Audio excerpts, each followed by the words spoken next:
Hey everybody, how's it going? Welcome to the Creative Collective podcast, where we talk about all things creative and real estate and anything that has to do with real estate investing or entrepreneurship. We like to bring guests on. We didn't have anyone booked tonight.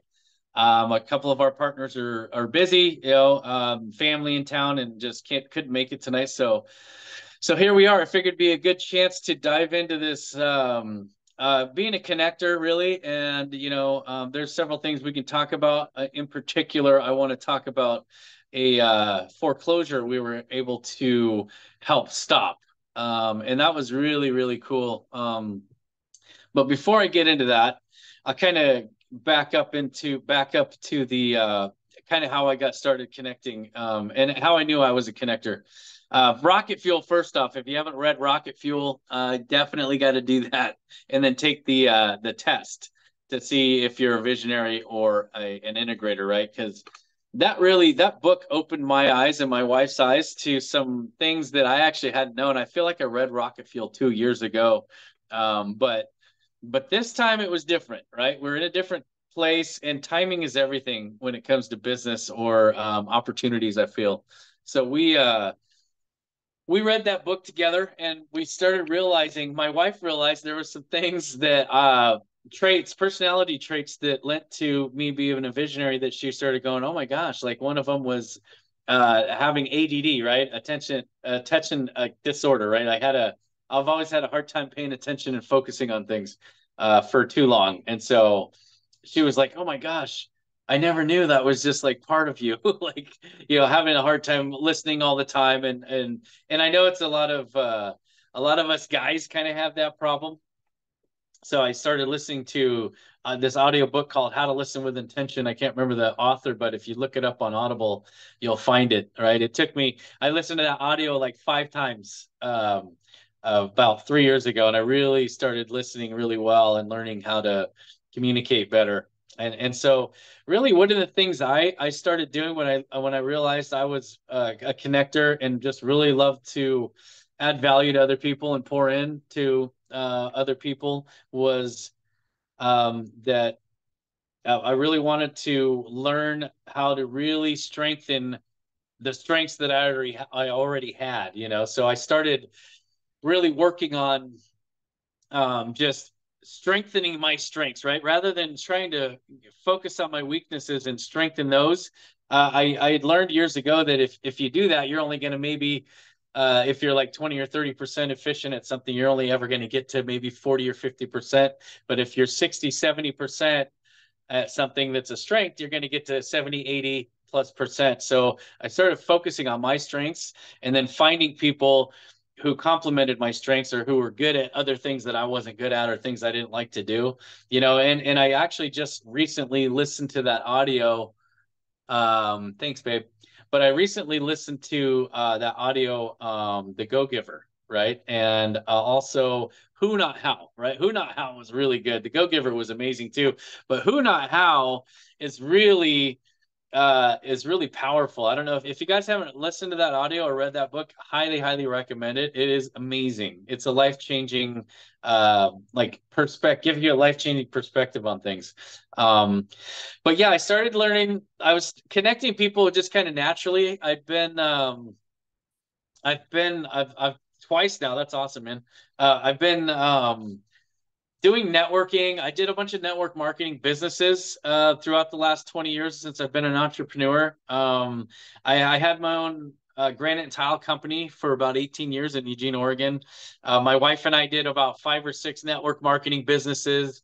We did networking events for our granite business. So I was no stranger, right, to networking and to connecting with people. But when I joined Sub 2 in the Gator community, it was a whole different beast, right? I'd never been around people in my life who I could relate to and who were so like-minded before. And actually, when they asked your advice, they would actually take it. Like, it was so unknown to me. I was just like completely blown away by it. And it made it a lot easier for me to pour into people, right? Because we have a tendency, like those of us who are natural connectors, we want to help our friends and our family. We want to pour into them. And a lot of times, your advice falls on deaf ears, and your, ability to be able to help them is never really taken advantage of. And so, and people just aren't really grateful, in the outside world. There's a very low level of gratitude in the world right now, I feel. And that was one of the really big things that attracted me. Was immediately I started noticing I was sharing my life experience from being an entrepreneur and having all this prior networking experience, and 7 years of creative real estate experience as well. My wife and I had been fixing and flipping houses before we joined Sub 2 for about 7 years, and we did a bunch of projects. We built a couple of houses in the process, and we just really, so I knew I had that to offer, and I wanted to just start offering advice and help wherever I could, and really just planting seeds. I love planting seeds of encouragement, and I love talking to people about mindset, because a lot of newbies, and I still do like 2 newbie Zooms a day, 5 days a week with new Gators and new Sub 2 students. It's just something that I love to do, and I'll probably never stop doing it, to be honest with you. I just love pouring into people and helping them out wherever I can.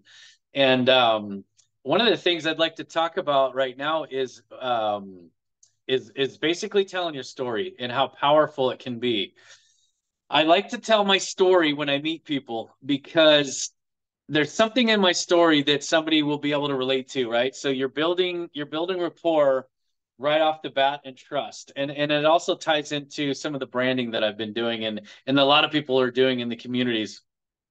So I start off every Zoom, and I go into about a 10-minute snippet into my life. I start off from high school, from dropping out of high school to, getting in a lot of trouble when I was a kid, to moving to Oregon and starting my own business, and creating it into, we basically built our granite business into a $1.3 million a year company.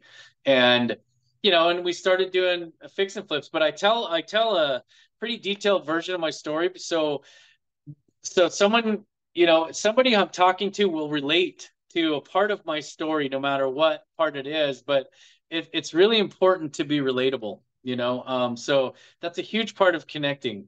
So if you start telling your story, don't just get right into business and start talking about your deals and your transactions, because honestly, I want to get to know somebody before I start talking about business. I don't talk about business the first time I meet people, very rarely, maybe a little, like 10 minutes towards the end, but I don't want to do business with everybody, right? So at the end of the day, I want to make sure I jive and I vibe with somebody. I want to see what their energy level is. I want to see if we even connect, on that level, right? Because I mean, there's 11,000 people in Sub 2, and I don't even know how many in Gator, like 7,000 or something now, but there's so many people and so many opportunities to connect with people. I've decided, with my granite business, for example, anybody who came into my showroom, we would do business with them, right? And there was some big mistakes, right? Some red flags that I wish I would have really taken and not done business with a handful of people.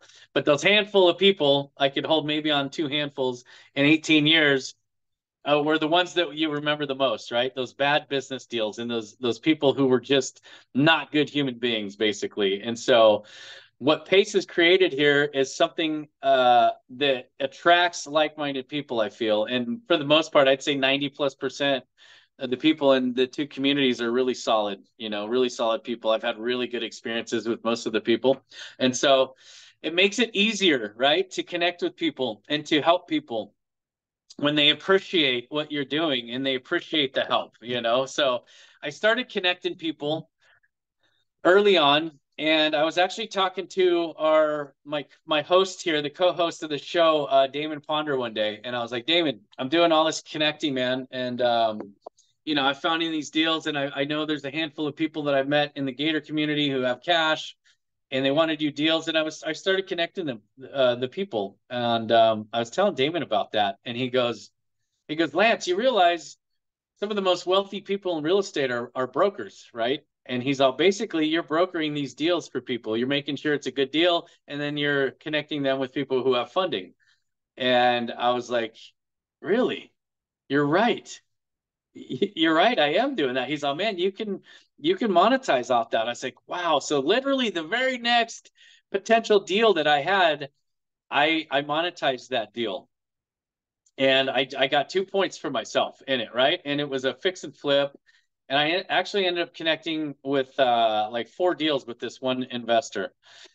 And basically that was it. I was off to the races, guys. And we started monetizing and I started learning as I went, and we started, we just started doing these gap funding deals. And I got 2 points, and then I got 4 points, and then I got 6 points, and I was adding these points to the backside of the deal, and these were 3 to 4 to 6 month deals, right? So I was I wasn't getting I wasn't getting paid right now, right? And our savings, since so let me back up. We went full time into investing last October. And speaking of, I got to congratulate my buddy on here, Justin, my full-time investor. What's up, brother? Congratulations, man, on retirement. But yeah, so Thanks, buddy. yeah, no problem, man, no problem. But yeah, so we started learning how to monetize, and so I talked to another connector, and he was like, "Hey, man." I was like, how do you get paid on the front end on these deals? And he goes, dude, I charge an origination fee just like a hard money lender would. And I was like, oh my gosh, that is a phenomenal idea. Right. So guess what? The very next deal I did, I was like, yeah, we charge an origination fee, and you could basically do, whatever you feel comfortable with on that origination fee. Right. So we started doing a $2,500 origination fee on every deal. And, the people I really like and I've done deals with before, sometimes that's my only fee. But a lot of times I'll do the origination fee and then we'll charge points on the back end. And as long as you write it up in the JV agreement that you have a flat number, it has to be a solid number in there. You're going to be fine, so you're not violating any usury laws, right? Because that's something that's very important, and we want to be very careful. As long as you're using that JV agreement and you're putting yourself in as a partner, right? It's good to go. So, anyways, we started doing that, and we were doing really well with it, and we started making a few bucks here and there, but we were just grinding and hustling, and we started negotiating about 6 or 7 months ago on a mobile home park. And we're actually, it's been a long road, a long little bit of a bumpy road, right? But I was able to negotiate really good terms on that deal, and we're finally closing. We're supposed to close, this is our second or third time we're supposed to close, but now we're waiting on title. But we were supposed to close last Friday, and now we're closing this week. You know, hopefully, hopefully we're closing this week on that bad boy. But it was cool because we basically brought in the capital partner. So we're getting in with very little money out of our own pocket. We've spent about $6,000, 5 or 6,000, on an inspection and getting the land surveyed and everything like that. But really, at the end of the day, we found a capital partner to bring in $200,000 down, you guys. And our capital partner is awesome. And actually, she might be in here. I don't know if she is, but anyways, yeah. So super cool, right? So I started really learning how to monetize on our connections, and so we actually ended up getting a wholesale deal recently, and we've got a midterm rental and a short-term rental all in this last 6 months, guys. Really, we really stayed in our lane. And my wife, I have to give credit to her because she does most of the work, right? She does all the behind the scenes work. She does all the contract agreements. She works with title. If I get someone who wants to do a gap loan with us, she will basically get on and walk them through the entire process. We've helped probably close to 25 Gators get their first deal with gap loans, and so it's something really cool to be able to do. And we really love it. We really do. And so we will basically walk people through the entire process of the gap lending or the EMD, whatever it is, to teach them and to train them and to get hands-on experience. So it's been a lot of fun, and we really enjoy it. And so we're literally working like, it's when you love what you do, it's not like a 9 to 5, right, Justin, where you're like, oh, I'm gonna sit on the couch and binge watch Netflix. It's like when you love what you do, you have to pull yourself off of it because you just like go, go, go, go. And I know a lot of people can relate to that. We'll go from morning till, night, late into the night a lot of times. And so but anyways, yeah, so it's been a lot of fun, you guys. I've been connecting a lot. I've been branding really heavily. So I think branding and connecting kind of go hand in hand. The more you can brand yourself and clone yourself, like Pace says, the more people feel like they know you before you even ever meet them. I get on Zooms with people every day and they feel like they already know me because of all the podcasts that we've done, all the reels that I've done, all the Facebook posts I share about my life, my family, my friends, trips that we go on, wins, and that's a big part of being a connector, right? Is branding yourself and letting people know who you are and what you're about. And I always tell people too when we're going into a deal, I let them know the upsides and potential downsides. You can't just like give them all the fluff, because people aren't stupid for one, and two, if something does happen or something goes wrong, you want your lenders to be prepared. You know what I mean? So you don't want to ever go get someone into a deal and not explain to them the potential downsides of the deal. It's really, really important to be really transparent. That's something that I really pride myself on is letting people know the good, bad, and the ugly, right? And the potential upside, of course. But like being just open with people is really, really important when you're a connector. You have to be an open book. So those are all really important things. And so let's get into this deal, shall we? So I want to talk about this awesome deal. We just did a cool Instagram live, my first Instagram live with Chris Crump and his partner the other day. It was a lot of fun. I got to get to my notes. Okay.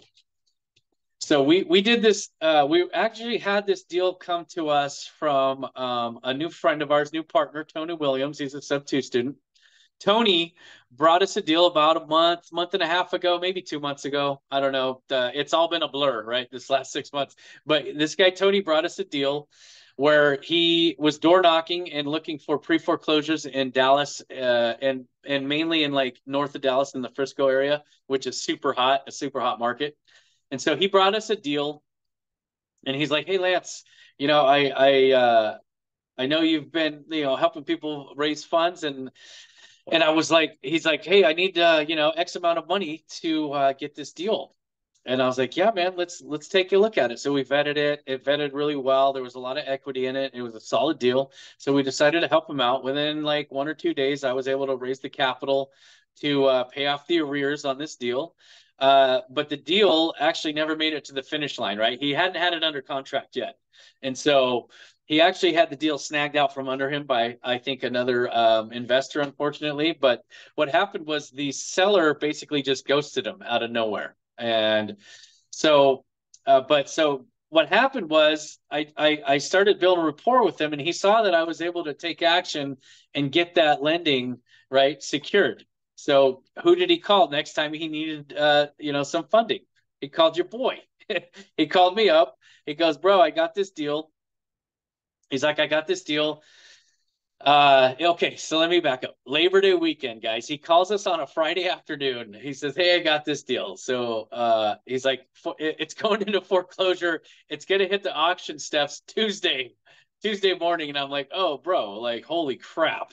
Like we have we didn't have a business day or a half a day to talk to title or talk to the bank at all.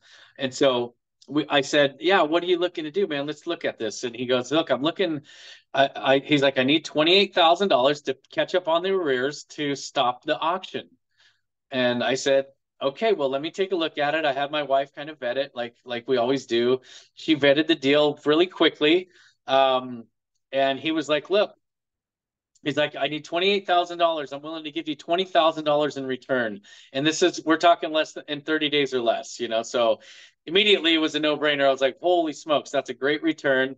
I reached into my network. I have, a lot of PMLs that I deal with and work with. And capital partners and equity partners and, all kinds of different people. And so I reached in. First person was a local guy here that I didn't know had a huge line of credit, and he had some personal funds as well. So I hit him up within 2 hours, like literally within 2 hours, I had this deal funded, and everything was good. We had the wire set up, transfer set up, everything was in place.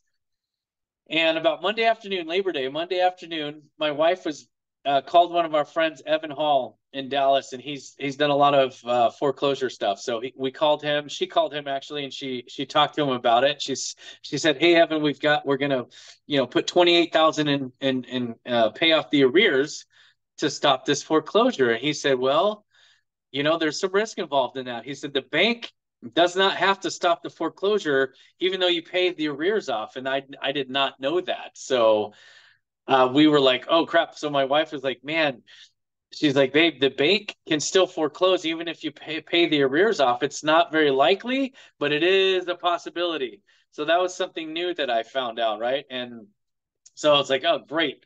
So she's like, "Honestly, I think this deal's dead. I don't think we can move forward." I was like, "Bullshit. Like, no way. Like, there's like $20,000 on the table here. I'm gonna make this thing happen. I don't quit unless, it's a, unless the deal's completely dead, I'm not gonna stop." So I reached into my network, and I reached out to a new friend of mine in Dallas, Chris Crump. And Chris is known as the Dispo King in Dallas, right? So I said, "Chris, I got this deal, man.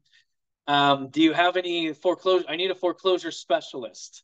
And he goes, "Man, I'm going to hook you up with my friend who just stopped a foreclosure." So I reached out to his buddy. I said, "Hey, buddy, hey, man, can you help me out? I got to stop this foreclosure tomorrow. It's set to hit the courthouse steps literally tomorrow."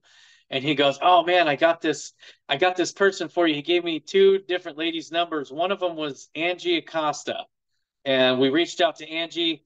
My wife and I both reached out to her. She happened to reach back to my wife and found out that she had built a business solely on stopping foreclosures. All she does is helps people stop foreclosures. Crazy, right? I'm constantly meeting new people who have a business within the business within the business. So like all she does is stops foreclosures. I was like, whoa, this is our girl. So we get on the phone with her. She goes, "Hey, I basically charge $600 to stop a foreclosure." And I was like, "Oh man, that's great." She goes, "But you guys," she says, "but you guys," oh, hold on a sec, guys.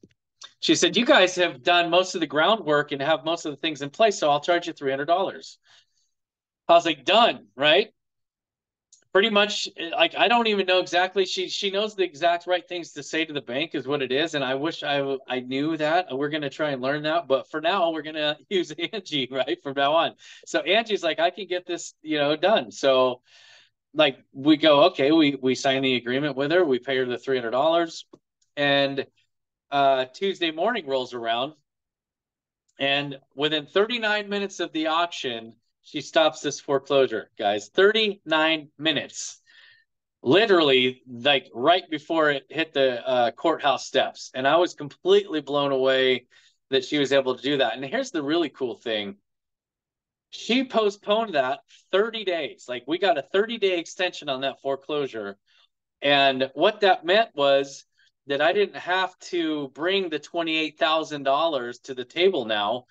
And I realized right there, my wife and I were talking about it. I was like, "Babe, that means we're gonna make $20,000 on this deal." She goes, "Oh, I don't know." I said, "No, why not? We brought the person in, right? We connected the right players to this deal." Angie, yeah, Angie's a badass. So I was like, "Holy smokes! Like, did we just really? Are we gonna make 20,000 on this?" So we weren't there yet, right? We had to close. We had to find a buyer, right? So I reached back out to Chris because he's right there in Dallas and he's known as the Dispo King. So I said, "Hey, Chris, do you want to help us? Can you dispo this deal for us? Let's partner up on this." And he goes, "Absolutely."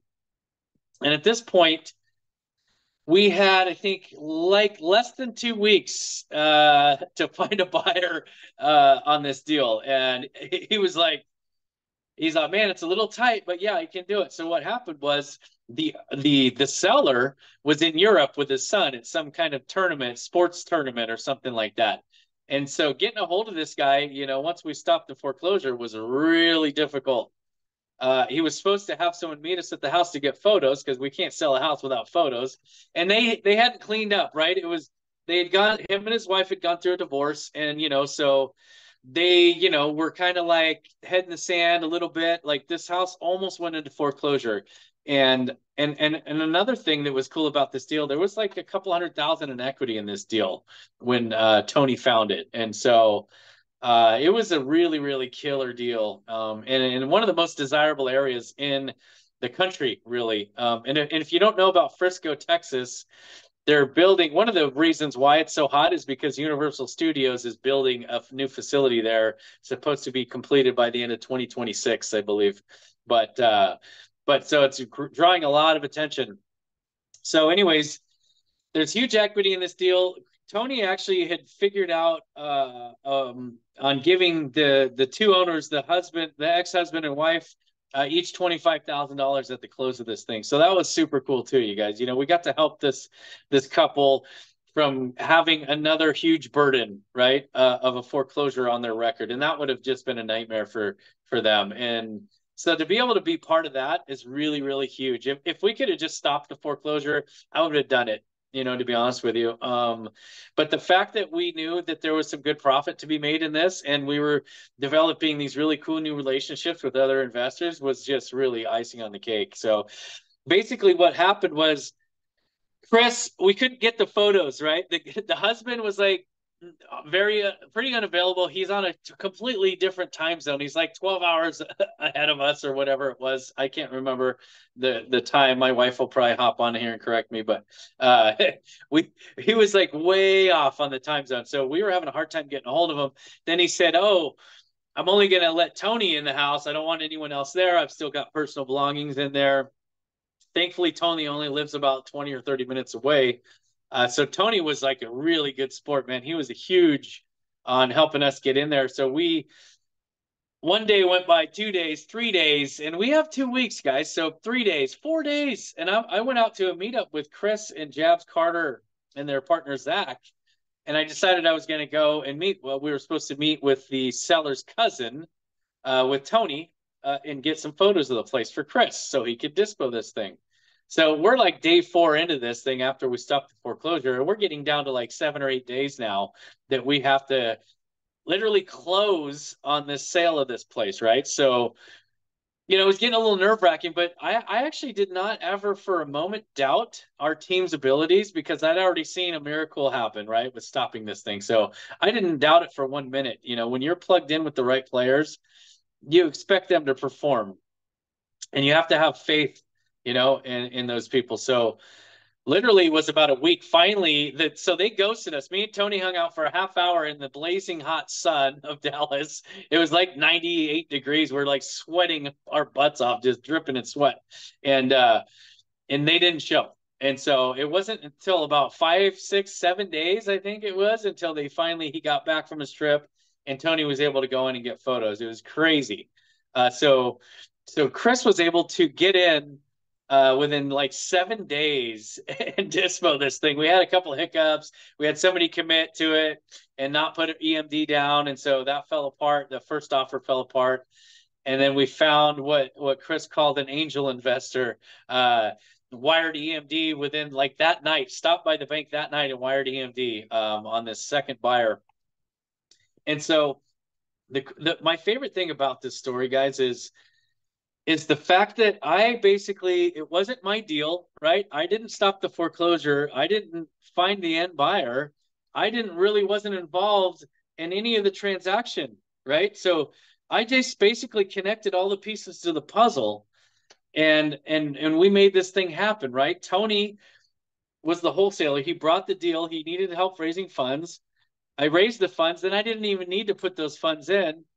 And then I found Chris. I reached out to Chris. It took me so it was like different people to find Angie. We found Angie, brought her in as a foreclosure specialist.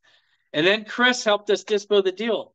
That whole deal happened, and we ended up profiting $22,500 on that deal in total. So we made $2,500 on the dispo, all in less than 30 days, like 3 weeks, guys.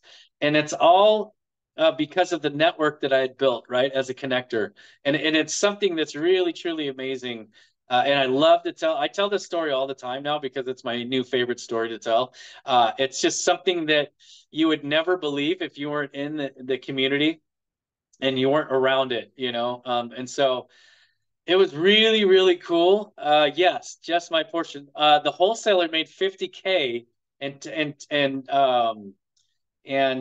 Chris made 2,500. So $75,000 on this deal, on this foreclosure was made between the three parties. And so it was an amazing, amazing deal. Like I had to pinch myself. I was like, because literally, guys, we were going like we were grinding. We've been grinding for 6 or 7 months. It doesn't happen overnight. This is a culmination, accumulation of just hustling and grinding, connecting, networking, branding, doing podcasts, Zooms all the time. Like we started building this huge network of awesome, awesome people, and people start noticing that you're taking action and doing the things consistently and building your brand, you know, and that's really how you start finding lenders who want to work with you and borrowers who want to work with you and people that trust you. You know, you've got to build that trust. I get people that message me all the time. They're like, "Hey, you got a private money lender?" You know, and I'm just like, yeah, I've got probably over $2.5 million of private money. But am I going to just forward you their information? Hell no, I'm not. Like, I don't. First off, who are you? Hi, I'm Lance. Nice to meet you. You know, uh, people DM me all the time now, and they're like, you know, they just want to get your contacts. And it's like, bro, that's not a good way to connect with people. You know, I always start off with, hey, how's it going? And I tell people what my strengths are and what I'm doing and how I can add value to them. Not I don't say, hey, how can I add value to you? That's the worst thing you could possibly ask somebody who's really busy. And I know it's coming from a good place, but right, most of us here know that I don't have time to figure out how you can add value to me if I don't know what your strengths are and I don't know what you're doing and what you're capable of. You know what I mean? So that's why I love how Pace started talking about that. Him and Abraham started talking about doing the YouTube channels and the creating that 3 minute video, you know, to put on your calendar. I thought that was genius. Even though I haven't done it yet, and I've got a post it in front of me that I've been looking at for like 3 weeks. But you know, I'm gonna get to it, I promise. But anyways, you know, yeah, so that deal was dope, man. You guys, I could talk about networking, connecting all day long. But it was an amazing deal, and it's just something that I see us doing again over and over again. So so yeah, we ended up because of the monetizing and all the work we've been doing for the last 6 or 7 months, we actually had our biggest month to date last month. We cleared over $40,000 in profit. And I shared it on Facebook to show people just on the gap funds that came back alone, our portion of it was about 20,000, and then we made 22,500 on this one deal. So it's just truly a testament, you guys, of the power of connecting and networking and being consistent. You know, it's just really amazing, and honestly, it's looking like this month's going to be even better already. So really, the sky's the limit, you guys, and we're not going to stop. We don't have any plans to slow down, and it's been such an outpouring of you know, just grateful people and people commenting that I've planted seeds with and people that I've hopped on Zooms with, just coming in to the post and just saying how much they appreciate me sharing the wins and how they, because you get to see really, because we weren't doing this 6 months ago. We weren't making shit. Like we were burning through our savings and we were maxing out our credit cards. Literally, it got down to the wire to where we had to get 2 new credit cards, and we were like, oh shit, you know, like I was had to battle with that self-limiting belief and that doubt that was creeping in, man. That devil on my shoulder, right, was trying to tell me that I was fake and it wasn't going to work, and that everything I was doing wasn't going to amount to shit. And I had to tell that voice to shut the hell up and go back to the pits of hell where it came from. You know, like we all battle that stuff, man. It's real. Like it'll creep up on you if you're not careful. You know, you got to take control of that.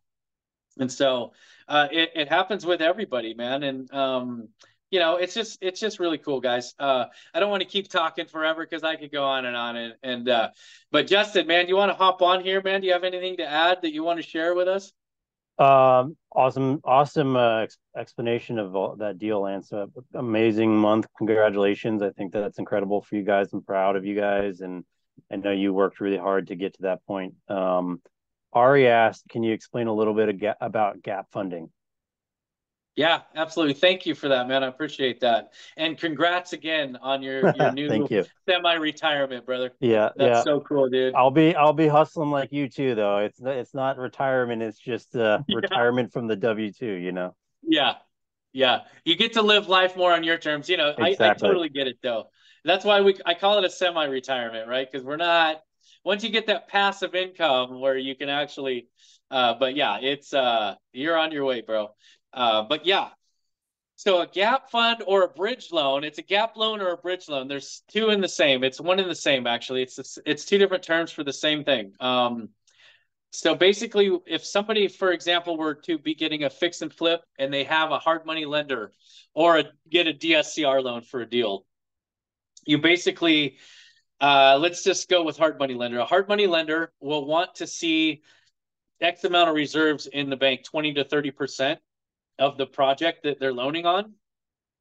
And so you have to be able to show that you have that amount. So they're basically going to loan you 70 to 80% of the loan to value of the deal. And so you're going to need that 20 to 30% to complete the transaction. And that's basically what a gap fund is, a loan is. We come in and we help them complete, or it can be a private like somebody got a private money loan on purchasing the property, but they need rehab. They need money for rehab. That can also be a gap loan. So there's a handful of different things, but those are the two most common. And it doesn't have to be a fix and flip. It can be a short-term rental, mid-term rental, whatever it is. It can be any kind of real estate transaction. If it's not a fix and flip, it'll be something where they plan to refinance, do a cash out refi and pay back the gap lender. So that's basically what it is in a nutshell. Awesome. Hey, Lance, can you maybe explain, if anybody out there is wanting to become a connector like you, can you maybe explain a little bit about your process and maybe what you do differently at this point, knowing what you know now, and then secondly, maybe explain your process of vetting these deals, so that because I know, you know, you can easily just have someone come to you and say, okay, I have a deal, and then you could go to a private money lender and say, I have this deal, and then connect the two, but you don't want to go to your private money lender knowing that it's a bad deal. And so, can you explain some of the processes that you guys go through in order to vet the deals? Yeah, absolutely. Yeah. So I will hopefully I'll tag my wife in on this. I asked her to be available, but first I'll tell you about basically how I'm doing how I'm connecting with people. And I touched on it earlier before the Zoom started, and I call it networking with intention. And what I mean by that is most people don't know how to network properly, right? And it's something I've got a lot of experience with, and I've really, really dialed it in with the sub two and the Gator community. But it's basically what I mean by that is for example, when you're on a Facebook post and somebody says, "Hey, I'm struggling with this," or I'm looking for a loan, or I need $20,000.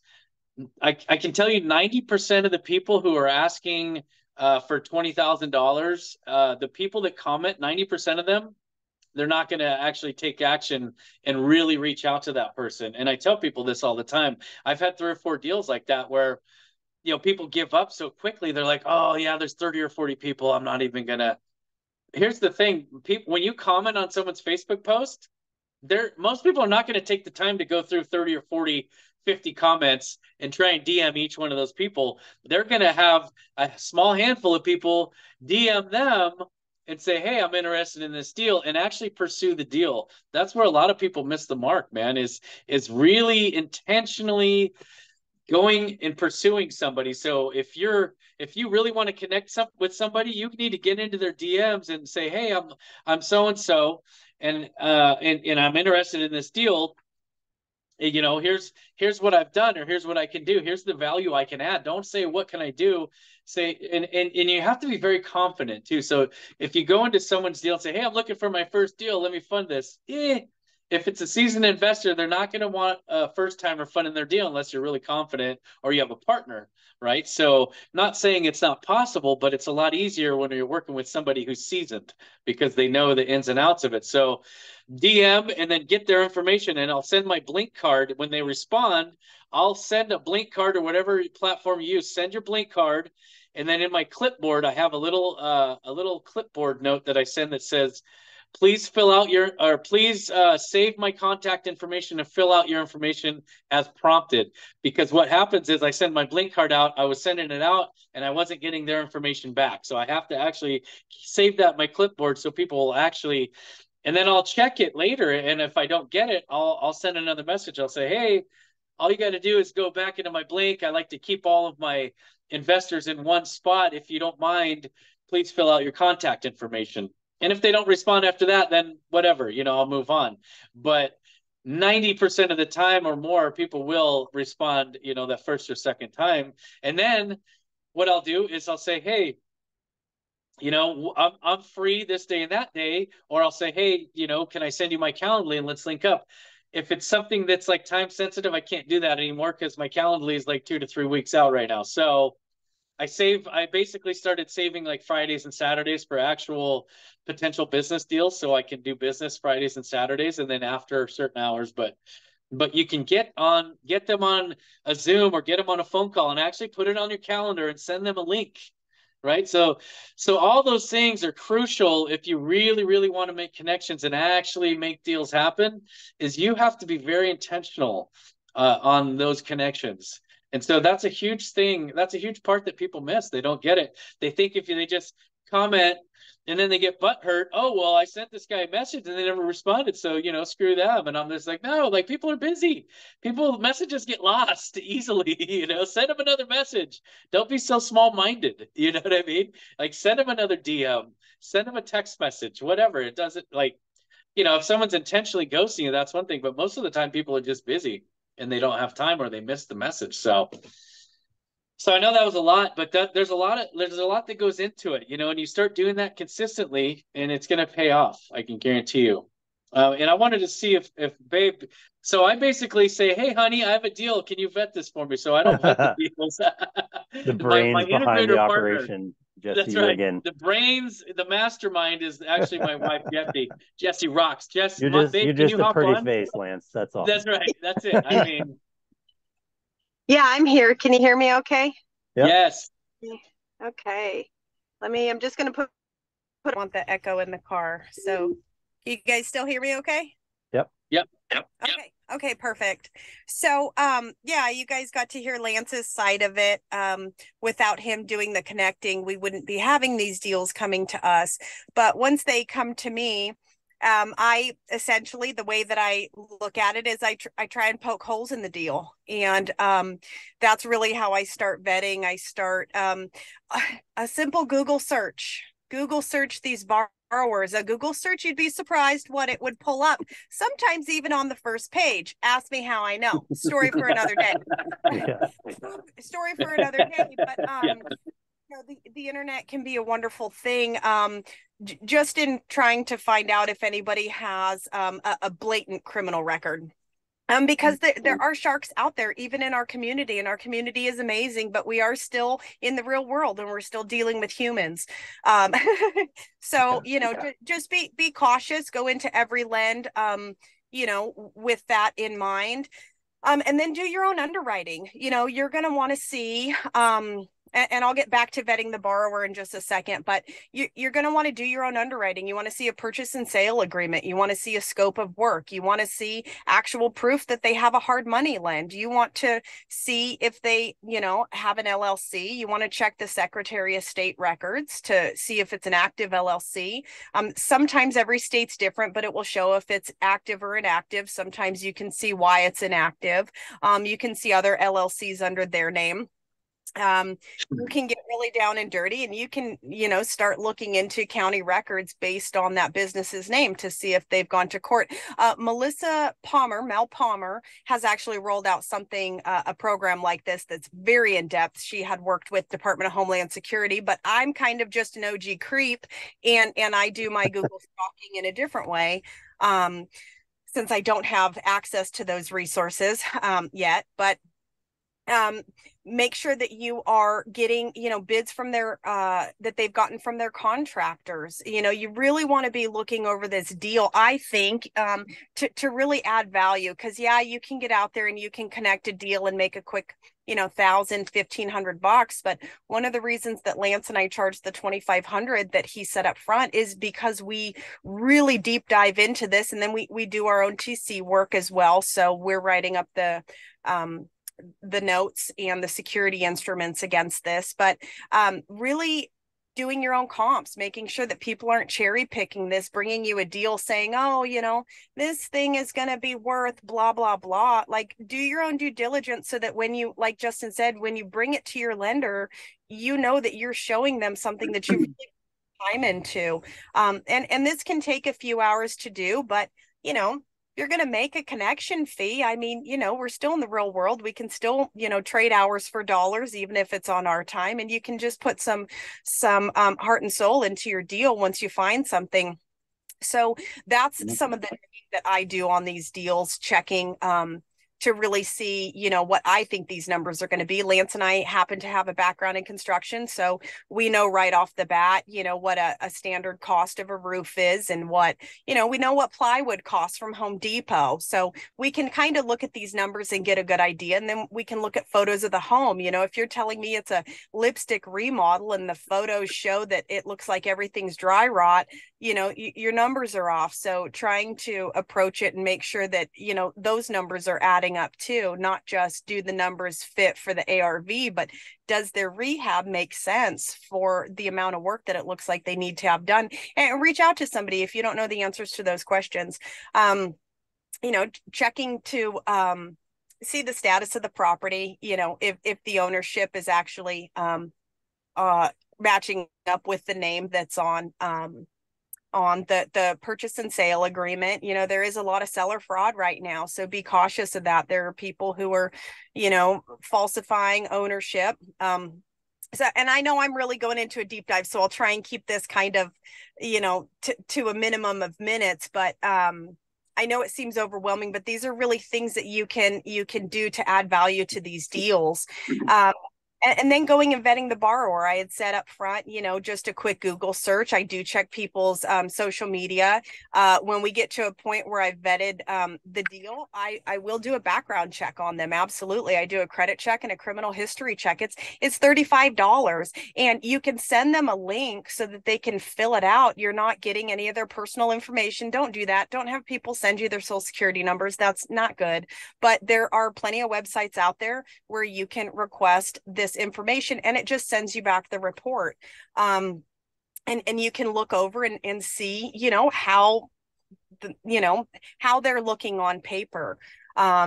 Because that's a big part. You want to be able to tell your lender, like, hey, I've checked this person. They don't have, felonies or fraud checks. And, every lender's threshold is different, but Lance and I base it on what our personal comfort level is in bringing this, to somebody that we would feel comfortable lending our own money on. And then cross collateralizing, like, you need to get not just we go into this with our JV, and we go into this with a promissory note and a deed of trust, or a mortgage, for second position, depending on the state. Every state has different regulations. So make sure that you're getting the appropriate paperwork for the state and the county that you're working in. But so we get the promissory note and the deed, and that protects them against the property. But if something goes sideways, we need to make sure that we can go after the borrower to make the lenders whole. So you get a personal guarantee. What's nice about a personal guarantee is that they can't claim bankruptcy on it. So it pierces the veil of the LLC, because the LLC kind of keeps, just like it says, it's limited liability. So you don't want somebody just dissolving an LLC and saying, sorry about your lender's money. So you want to get a personal guarantee because they can't claim bankruptcy and charge that off. It's something that sticks with them. However, you want to make sure, if you do have a personal guarantee, that they, have assets to cross collateralize. A personal guarantee isn't worth anything if they don't own anything,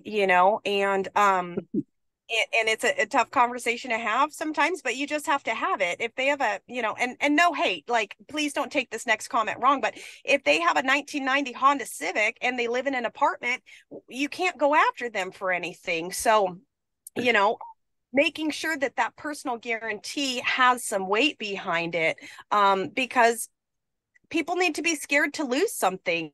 Somebody is entrusting them with large amounts of money so that they can better their life. We need to make sure that our lenders are protected in the event that something goes sideways. You're really going to want to see a decent amount of cross collateral if the property doesn't have it in there.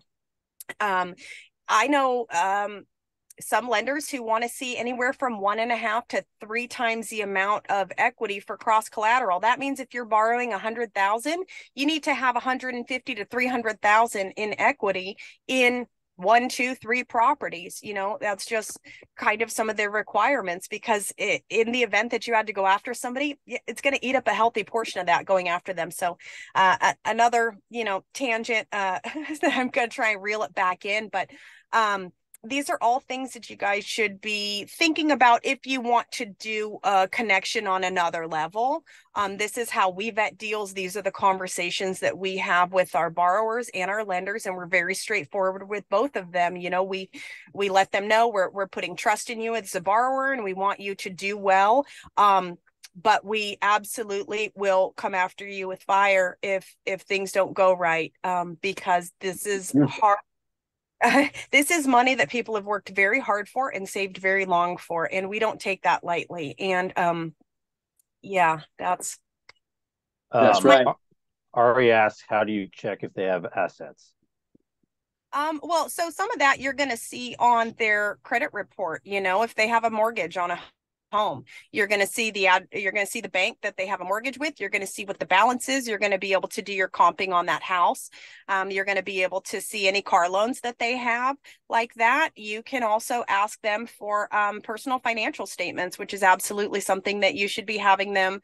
This is very much like a bank situation, right? Like, we're lending you money. These are all things that a bank would ask from you if you're going to get a loan. So financial statements, I don't ask for taxes yet. It's not something that I'm opposed to. The more lending we do and the more layers we have to add, there are plenty of ways to prove assets, to prove income, to double check that these assets are actually owned by the borrower and that you can cross collateralize them. Yeah, I'd like to throw something in here too. So some of you guys are thinking, man, I got to do all that to be a connector. We take it a step further, guys. I consider myself a facilitator. We facilitate these deals. We're not just a connector. If you want to just connect deals, that's totally fine. You can make $1,000 here and there. That's not what we do. We're like next level connectors, right? We want to mitigate as much risk as we possibly can when we're bringing a lender into a deal. I don't want to just connect somebody with a shitty deal. Like, I won't sleep well if I do that. So I'm not just going to blast out every deal I see on Facebook. I'm going to get some solid deals that are vetted. And we actually, when I say facilitate, we're like a liaison between the two parties, right? If something needs to be communicated or we're having issues with communications, we'll step in and we'll start communicating directly. We will make sure that things are handled right. My wife basically instructs title. She handles the JV, all the paperwork and everything like that. And if it's a complicated deal, we'll bring a top tier TC in. We're actually working with someone now who we might actually start doing. But I just wanted to say that if you want to connect, be a connector and monetize, you can just simply get a referral fee, or you can actually, you could do a lot more than that and really get heavily involved in this. But we always let the lender know. We actually, yes, she does need an assistant. We let people know all the time. We vetted this deal as best we could. Do your own due diligence now. Here's all the information. We send an email with all the pertinent information that we've done, all the research that she's done, that we've done. And they go, if they want to go forward with it, great. Then what I'll do is get us on a Zoom with the borrower. So I always connect the borrower and the lender and myself on a Zoom every single deal. We connect each other so we know who each other, almost every single deal, 99% of them. And so that's kind of what we do. We take it next to another level, and that's why I think we've been so successful. Along with the branding and in the podcast, like I said, just people are starting to see what we're doing, and they feel like they know us, right? And you got to wear your heart on your sleeve, guys. Like I was saying earlier, if you didn't catch that, you got to be really transparent with people. If you're not, people are going to see through that, or they're just not going to have trust in you. You can't just give them all the fluffy and none of the potential downside. At the end of the day, that's really what it boils down to. So. Jason asked a good question. Do you guys have a due diligence checklist that you follow that you could maybe share with the listeners? Babe, you there? So I have a jot form that I send out that basically will vet the deal, like pre-screen. It's a pre-screening. So I send out the jot form. It's very detailed, right?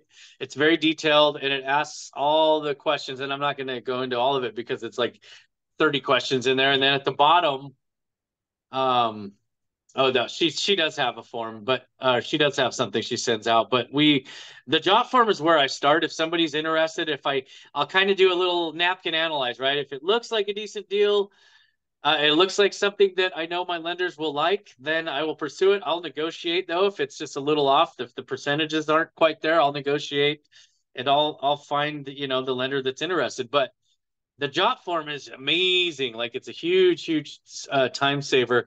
If they can't give me all the information, the title company, the escrow agent, the contract agreement, photos, comps, like, we're trying to get them to do as much of the work to save us from having to do tons and tons of work and vetting the deal. We have the borrower send us as much information as we possibly can to save us time and energy. So they fill that jot form out. That's the first step. And then we go from there, then we vet it from there to see if it's we either let them know yay or nay. If it doesn't fit in our buy box, our parameters, then we just let them know, hey, this isn't in our buy box, but here's what is. So I don't ever say, oh, it's not a good deal, or ignore somebody. You always want to let somebody know, hey, this actually doesn't fit, but here's what I do. It's also my clipboard. Here's what I lend on. Here's what we do. Boom. And the numbers and the timelines. So people kind of know, and that way they can bring you deals next time that do fit your criteria. So, well, maybe you guys could drop those in the Facebook page and to share with everyone. So anybody who's interested, go to the Facebook page and in the next day or so, and Lance and Jesse will plop that in there. Yeah, no problem. All right. Pansy. Yeah, Pansy, you have a question? You can unmute. Go ahead. Let's see if I have a voice. Sorry. That's okay. Okay. So I actually have a few questions. Mm-hmm. The first one is, you went over all of the things that to qualify a borrower. Shoot, sorry, my mind just went blank. Shoot, the borrower. Anyways, okay, well, forget that question. But the next question, and this is what threw me off for my other question. I don't know if you mentioned it or not. So are you vetting?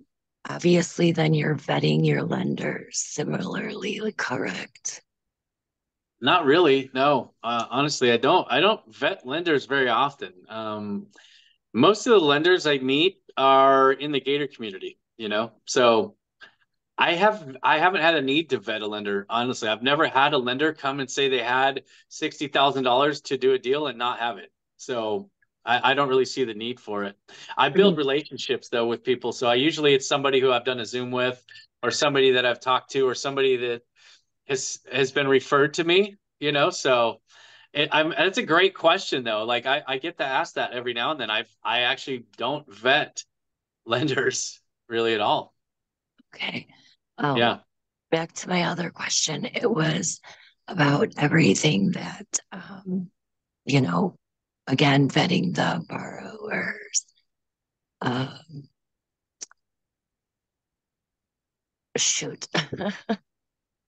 I don't know why every time I have the question in my head and I start to talk about it, it like That's leaves okay. my mind. You want to cop back on if you remember? Yeah, I don't know why. I just had it again and I'm like, forget it. Never mind. This my voice is really throwing me off. So No problem. right. Hey, thank you. Anyone else? Anyone else have any questions about that deal, the foreclosure or Looks the like Jason vetting has a or question. oh Go cool. ahead, Jason, Jason. what's up, bro? Hop on up here. What's up, Lance? How you doing, man? I'm good. How are you, man? Good.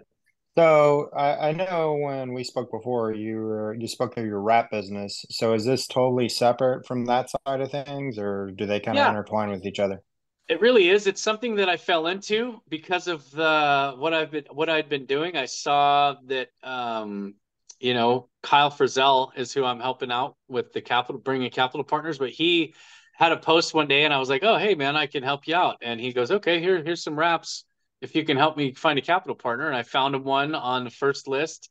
He started giving me about 3 months ago. I started working with him. So I got a list of like 3 or 4 wraps.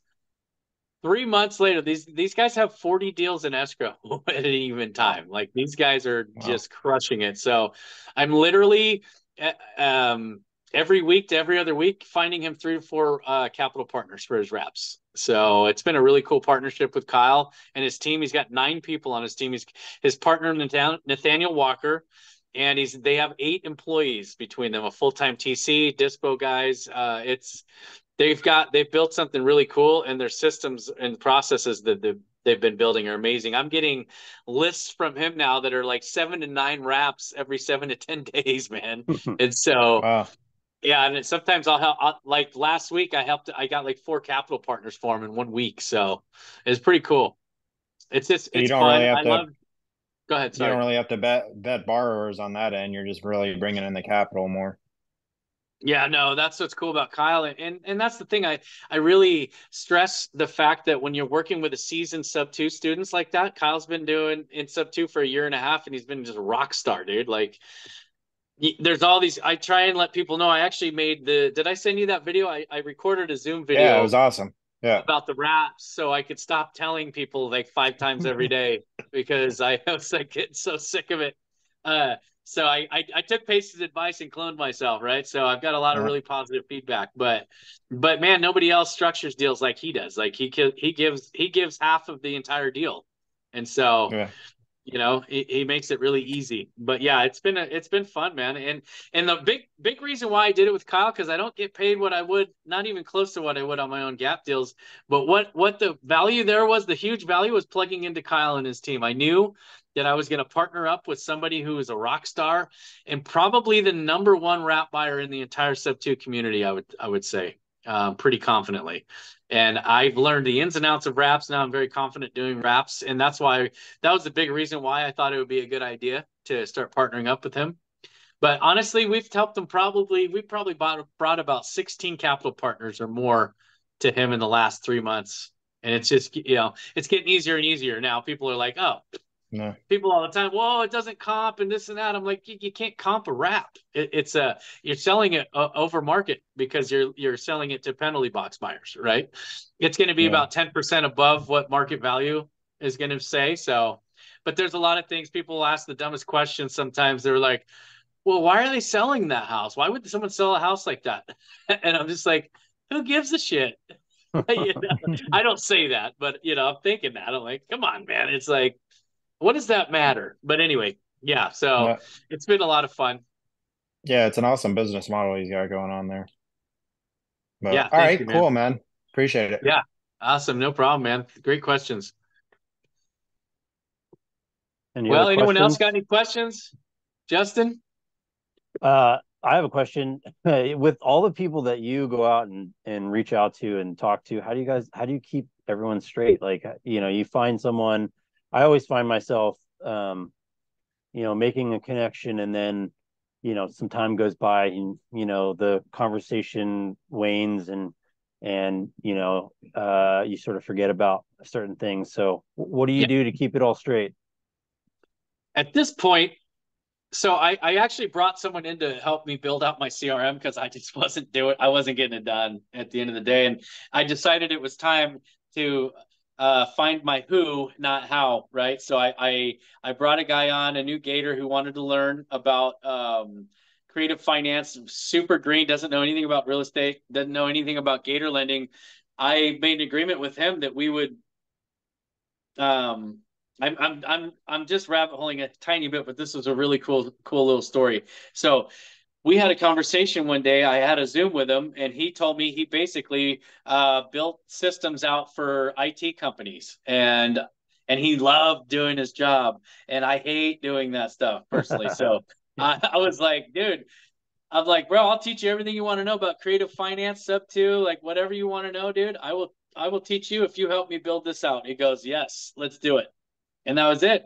And so he's helping me build that out. But to answer your question, I have had a horrible system so far. It's been a massive, huge mess of notepads and Messenger and Sticky just notes. my Blink card, my Blink and stuff like so. I basically, if I'm sending email out, I'll type in Gator or PML to find so like it's stupid right now, honestly. But Yeah. when I see people on Facebook or Messenger, I'll just scroll through sometimes and I'll just tap them. But a lot of it is I keep in contact with people who are more active because I'll see them on Facebook and I'll go, oh man, I haven't connected with them in a while, and I'll Yeah, just yeah. reach out to them and send them a DM. Very But cool. yeah, it's a freaking mess right now, dude.